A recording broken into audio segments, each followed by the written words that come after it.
자, 1950년 6월 25일로 그럼 바로 가보겠습니다. 사실 그날은 아주 평범했던 일요일이기도 했는데요.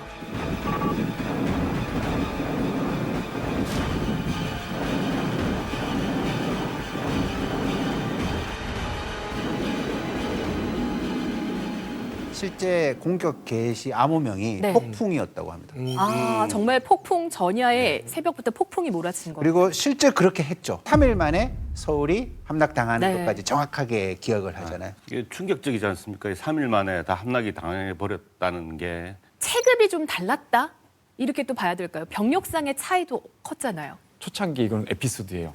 전방에서 1950년 6월 25일에 북한이 새벽에 남침하는 것을 전방에 있었던 군인들이 아예 없었던 거 아닙니까? 네. 봤단 말이에요. 네. 군인들 보고 나서 쇠붙이가 굴러 내려오는 거예요. 그 궤도가 달려 있고요. 그래서 야, 저 전차 내려온다라고 상부에 보고를 해요.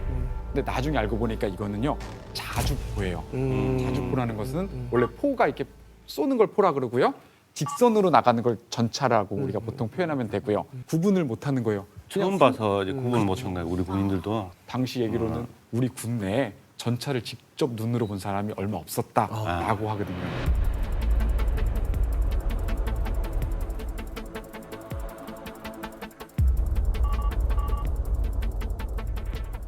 북한은 전차라는 걸 242대 정도 가지고 있었다라고 하고요. 우리는 전차가 0대였어요. 현대전 하면은 전차를 떠올리잖아요. 예. 2차 세계대전 때 전차가 전격전해가지고 독일이 초전에 승리하는 모습들을 봤을 때 우리는 공군기도 한 20여 대의 연락기 정도 가지고 있어요. 근데 거기는 진짜 전투기를 가지고 있어요, 북한은. 어떻게 하나도 없을 수가 있어요? 소련으로부터 전차, 그다음에 전투기, 함정, 전투할 수 있는 많은 장비들을 다 받았던 거죠. 북한은 그렇게 소련으로부터 무기를 지원받고 중국으로부터 또 이렇게 여러 가지 군대를 지원받았잖아요. 예, 그럼 우리 정부도 뭐 미국을 비롯한 나라들도 좀 지원을 해줬으면 좋았을 텐데 맞습니다. 왜 그런 전력 차이가 났을까요? 48년도에 이제 우리가 총선거가 있고 그다음에 이제 정부가 수립되는 이 과정 속에서 미군도 이제 단계적으로 철수를 할 때 이제 우리가 이쪽 한반도에서 또 다른 전쟁이 없도록 이제 중화기는 이제 놓지 않고 소화기나 이런 이제 간단한 이제 무기들만 이제 주고 이제 떠나고 군사 고문단 500명 정도만 남아 있었던 거고 소련은 이제 그렇게 안 하고 속인 거죠 우리를. 그래가지고 북한한테 여기도 그냥 이렇게 떠났어야 되는데 미군처럼 중화기를 다 줘서 전쟁할 수 있는 준비를 시켜버린 거예요. 작전 계획도 제대로 다 짜요. 어떻게 해가지고 공격하겠다. 이제 그런 차이들이 있는 거죠. 그 탱크 한 대와 예. 그 화력이 어느 정도? 그러니까 그 242대 0이라는 게 우리 이제 심리전하고 막 그런 거 심리적 충격 공포 얘기하잖아요.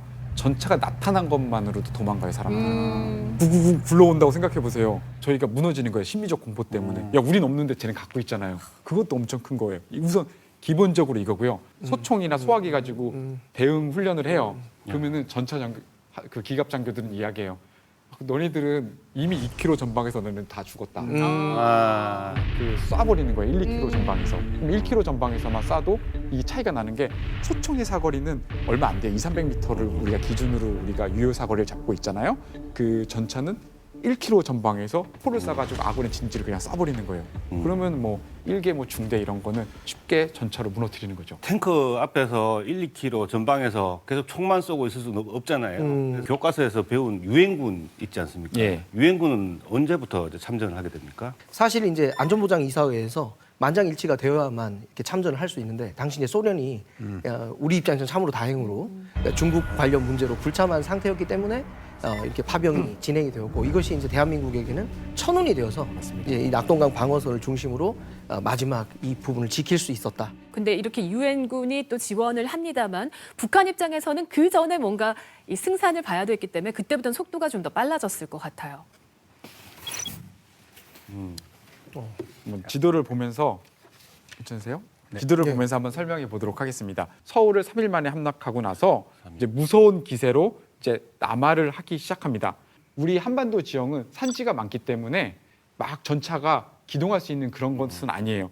도로를 따라서 내려오는 거 양호하게 발달된. 그러면 서울, 대전, 대구, 부산으로 이렇게 연하는 선으로 가게 되는 거죠. 예. 그래서 북한군의 주공 방향은 이렇게 가요. 미군이 담당하기로 한 부분이 이 주요 도로가 있는 이 서측 지역을 담당하기로 하고요. 우리 국군이 초기에는 와야 됐지만 또 이제 재정비를 계속 거치고 있거든요.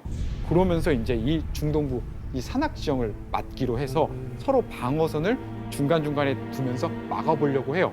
근데 이게 막는 게 쉽지가 않은 거야. 방어선이라는 건요.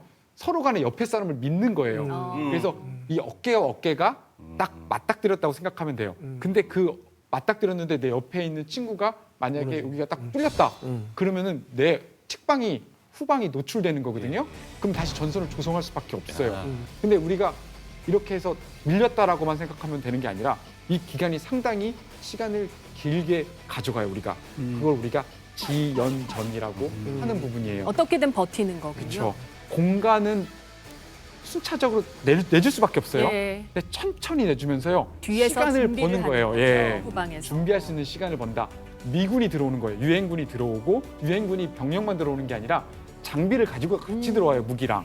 그리고 국군은요. 사단을 다시 복구하고 부대들 이제 편제를 다시 하고 그다음에 미군이 가져다준 무기를 다시 또 받아가지고 무장을 하고 그런 시간들을 계속 버는 거예요.